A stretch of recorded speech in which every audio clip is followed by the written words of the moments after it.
Time for another Puscast, this one covering the last 2 weeks of August 2015. And while I'm at it, I think I'll pimp my other projects. Don't forget to buy the Puss Whisperer on Amazon. And I have started ID Factoid, a daily Twitter of something interesting and compelling in the world of infectious diseases that may help you pass your boards and will probably help make you a better physician. As always, links to my growing multimedia empire are at edgydoc.com, and you can find the references for this podcast on the same website. Otherwise, you're not here to listen to me ramble on, Zeppelin, but instead, the literature. There are, it appears, two ways to pad your CV. One is to do a survey looking at who uses a form of alternative medicine. Just pick a subpopulation, and I won't make one up because I'm sure I'll offend somebody, and see what the use of an alternative product is. It's a waste of time and money, but it gets you a publication. The other way to pad your CV is to start culturing some random surface, doorknobs or elevator buttons or beepers, and find out, oh my God, there's bacteria on them. It's a source of contagion. The world's a filthy place. Every place you culture is going to grow something, and that's why we have, hand hygiene. Now, in this particular case, in a nice change of pace, they looked at the identity badges and lanyards in a pediatric service and found that they did not grow either respiratory or gastrointestinal viruses. And given what they were looking for, I would be surprised if they did. But still, you can at least say that your name badge and lanyard isn't a source of respiratory and gastrointestinal viruses. However, if you're interested in outbreaks, always look for the water. There are multiple sources of water all throughout your hospital. People do have to drink after all, and they may not be sterile, or at least clean. And there was an outbreak of a Pseudomonas infections in one hospital, and they traced it back to a single drinking fountain that had all the Pseudomonas aeruginosa in it. This will be neither the first nor the last time that a water source is implicated in an outbreak in a hospital, and I always fret about the water sources whenever we have an issue. We had a Stenotrophomonas in our dialysis unit years ago. That was a problem. And another time I found the aerators were present in all of the ICU units, and we got rid of the aerators, and our gram-negative rod infection disappears. Be worried about your faucets. And as an aside, be careful of the cleaning in your hospitals. This was a study that looked at the chance of acquiring a pathogen when you move into a room in which you previously had an MDRO. And if you got in that room, your chances of getting MRSA, VRE, C. difficile, ESBL, and Acinetobacters all went up. Environmental cleaning, good environmental cleaning, is key to prevent the spread of infection from patient to patient. And often we short shift the housekeepers. And it sure is not the best job in the hospital. So they need lots of support and guidance to make sure that their rooms are cleaned appropriately. It's especially worrisome if they're cleaning the rooms with the water from the drinking fountain down the hall and scrubbing with their name badge. Unlike the anti-vaccine wackaloons, I tend to be a John Donne kind of guy. You know, any man's death diminishes me, for I am involved in mankind, and therefore never sin to know. For whom the bell tolls, it tolls for thee. You can always tell an anti-vaccine wackaloon because they refer to deaths of other human beings with the adjective only, as in there has only been one measles death in the current outbreak in the United States, as if one is an only. One of the people who die of influenza are pregnant women, pregnant men, of course, being spared. And this study looked back to figure out how many women died due to influenza and pregnancy. During the time period, April 2009 through June 2010, they looked at a whopping 5 million live births. And in that, there was 915 pregnancy-related deaths. How many of those died of influenza? 12%, or 110. For a rate of 2.2 per 100,000 live births. So just remember that flu does kill pregnant women. Oh, and hey, it might even be preventable with, let me think, vaccine in you and yours. There is a nice review of Colorado tick fever in the vector-borne zoonotic disease. It's found in the United States from 4,000 to 10,000 feet, and people get what I like to call doxycycline deficiency state syndrome: fevers, chills, myalgias, cytopenias, hepatitis. Although, of course, Colorado tick fever, being a virus, does not respond to doxycycline. The CID article also included the tick-borne diseases in the United States, and it's a nice list that I'll just mention, and you should have heard of all of these if you've been listening to this podcast. There's Anaplasma, Babesia, Borrelia miyamotoi, bourbon virus, which unfortunately is not associated with bourbon, Colorado tick fever, ehrlichiosis, heartland virus, Lyme, Powassan, Rickettsia parkeri, Rocky Mountain spotted fever, southern tick-associated rash with illness, so-called starry, tick-borne relapsing fever, which is due to a buttload of Borrelia species, tularemia, and the 364D, rickettsiosis, described in the Great Pacific Northwest.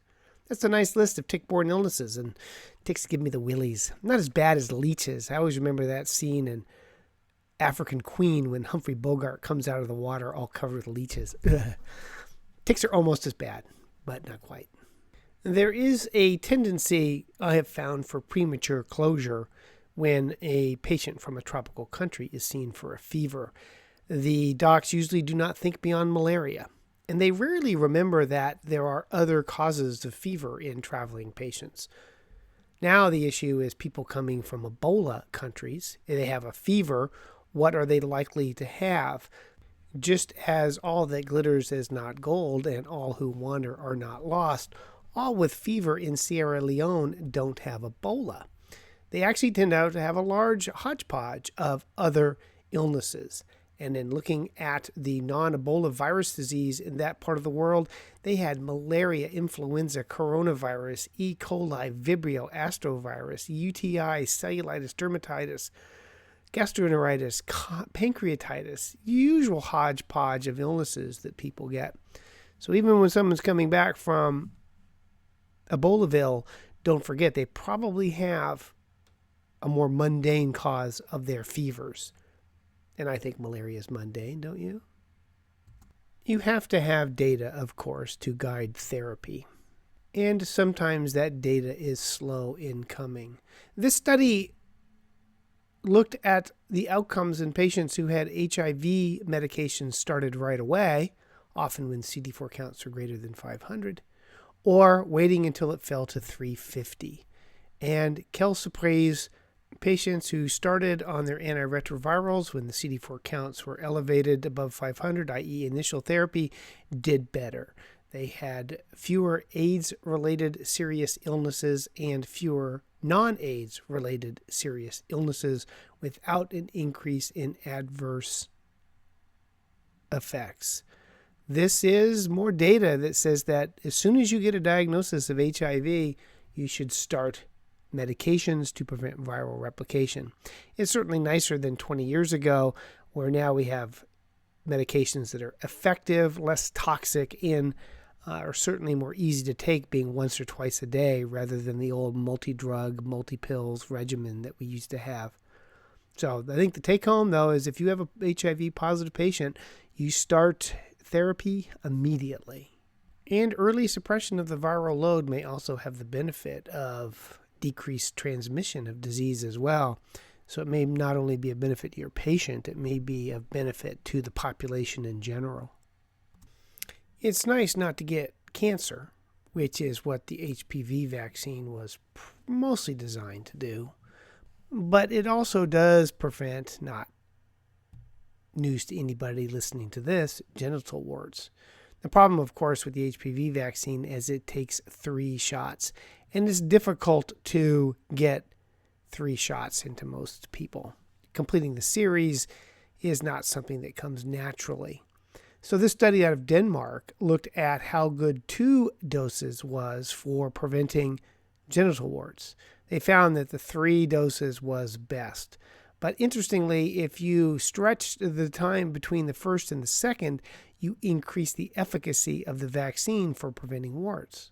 So the longer the interval between the first and second HPV vaccine, the better the efficacy at preventing venereal warts. And that efficacy at 6 months was 63% compared to 45% for a 4-month interval for the dosing of the vaccine. Although it is unknown if 2 doses will provide the same prolonged protection that the 3 doses does. And of course needs to be proven in a randomized prospective trial. Herpes of the brain, not a good thing to have. A couple years ago there was a study that demonstrated that oral acyclovir was of no benefit in treating recurrent aseptic meningitis due to herpes simplex.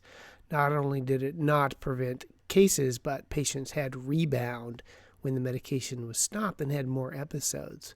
Well, how's about herpes encephalitis? Would it not be beneficial to give patients a prolonged course of oral therapy after you finish the IV? And the answer is no. Adding a 3-month course of oral when compared to placebo did nothing for neuropsychological testing in patients. So whatever you get out of the IV acyclovir is all you're going to get. And adding a course of oral therapy, in this case valacyclovir, will do nothing. Sometimes I ask myself, what's a bigger pain in the ass, printers or sound with a computer? It does everything else so well, but I always end up with difficulties. Anyway, who out there likes to say Tsutsugamushi? I certainly do. And the only reason I'm mentioning this particular article is I love to say Tsutsugamushi. Scrub typhus is due to Orientia Tsutsugamushi. It causes scrub fever or Tsutsugamushi fever. And this retrospective look at the outcome of untreated scrub typhus found the mortality rate to be about 6% with a wide splay, 0 to 70. It varied by location, and as a rule, the sicker you were, the more likely you were to die. But overall, if you don't treat your scrub typhus, it is another doxycycline deficiency state, your mortality rate is anywhere around the order of 6%. Interestingly, the fevers, if you don't treat it, go for 14.4 days, so this can cause quite a prolonged fever. It's always an issue as to the incidence of an infection in a place the size of, say, the United States. Just how much Lyme disease do we have? The CDC did some recent studies and came up with an interesting number. They estimate that there are 329,000 cases a year of Lyme disease, or a rate of 106.6 cases per 100,000 people. And of course, these are not uniformly distributed across the United States, but are found in Lyme endemic areas. We talked in prior podcasts about the bad testing for Lyme disease, but here's the real deal, and it is a very common disease in some parts of the United States and in the U.S. as a whole. And it is good to remember that while there's a lot of not real Lyme disease out there, there's also buckets of the real deal causing patient suffering. And 2015 was a boom year for plague. There were 11 cases in the U.S., 2 in Arizona, 1 in California, 4 in Colorado, 1 in Georgia, 2 in New Mexico, and 1 in Oregon. The Georgia and California cases were linked with Yosemite National Park. So I guess that would explain the Georgia. Why human plague has gone up is uncertain. For lack of a better reason, I'll blame climate change. Although all too often the source is the family pet who goes after the rodent, gets plague, and gives it to their family member. Can't blame that one on climate change. But we have seen 6 times as many cases of plague as we have Ebola in the United States. Where's the panic? It killed 2/3 of Europe once upon a time. Compared to a plague, Ebola's a wimp. Why isn't the Donald demanding we put a fence around Arizona, which is just a good idea on general principles? Newton's law of the medical literature states that for every paper there's an equal and opposite paper. Maybe it's true. Part of the problem, of course, is you're never having exactly the same populations being compared. Now, this study in the Lancet looked at 30-day mortality in patients who received either appropriate or inappropriate antibiotics. And they found the higher mortality rate in those who did not get appropriate antibiotics. In those who got the right drugs, 11% died. In those who got inappropriate antibiotics, 17% died.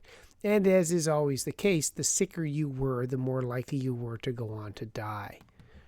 However, contrast this with a study that looked at the effect of macrolide resistance on strep pneumoniae pneumonia. And they found no difference in outcomes in patients whether or not they had a macrolide resistant strep pneumoniae, and there was no difference as to whether or not the treatment was guideline compliant or guideline non-compliant. So, since it doesn't make any difference with strep pneumoniae whether it's resistant or not in terms of outcome and macrolide use, should you even bother giving macrolides? I still tend to say yes. I personally remain intrigued by the immunomodulatory effects of macrolides, and that perhaps the benefit you see is less to do with messing with pneumococcal protein synthesis and more to do with messing with the inflammatory response, because what kills people is the inflammatory response. And if you can take the edge off with a macrolide, well, maybe that's what leads to increased outcomes in pneumococcal pneumonia. So I don't know. Wiser heads than I will, I'm sure, look at this in greater detail, but I tend to find the literature compelling about the immunomodulatory effects of macrolides on human infectious diseases.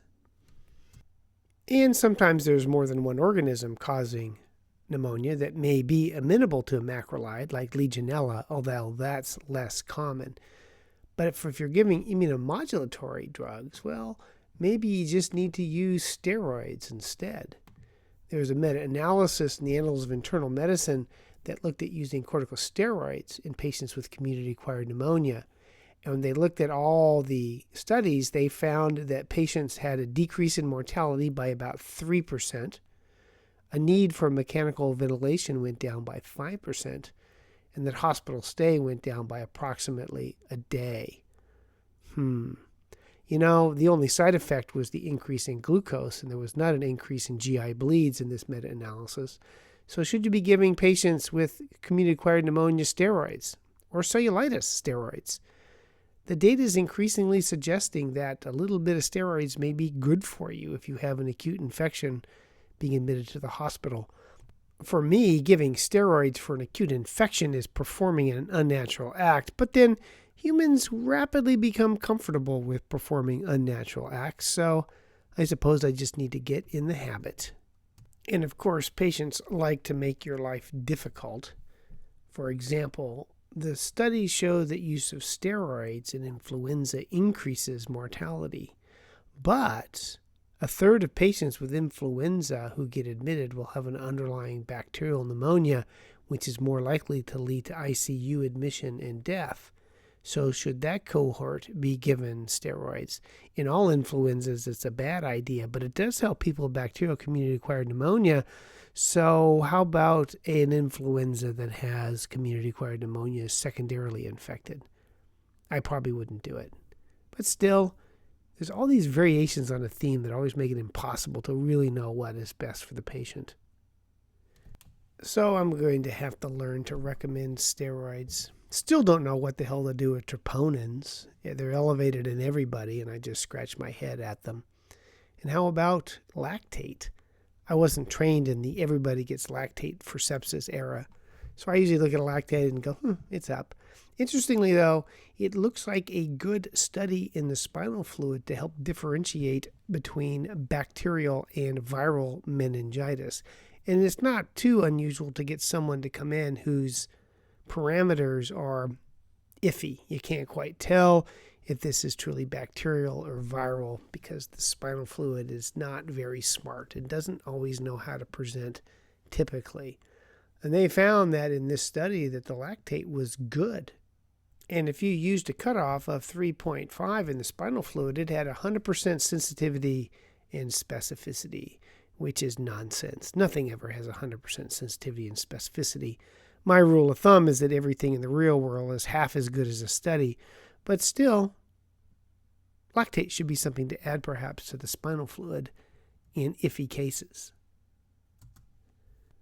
Where was I? I recently had a medical student tell me she was on a rotation and her attending physician gave everybody with sore throat or a cough antibiotics because, quote, if I didn't do it, someone else would. Now, I, of course, think that is someone who's declared themselves to be incompetent to treat infectious diseases, but what would the impact of something like this be? Besides cost and proving to an infectious disease doctor that you're as dumb as a box of rocks, it does breed resistance and increases the chance that your patients will carry a resistant organism. They found that in a general population in Europe who had no recent antibiotic use, if your general practitioner gave you any kind of antibiotic, your chance for carrying MRSA went up. If you give antibiotics that aren't needed, you are adversely affecting the population. And we'll have enough problems with antibiotic resistance as is. Depressingly, there's yet another study, by the way, that showed that if you treat people with recurrent MRSA with chlorhexidine, they can develop chlorhexidine-resistant staph.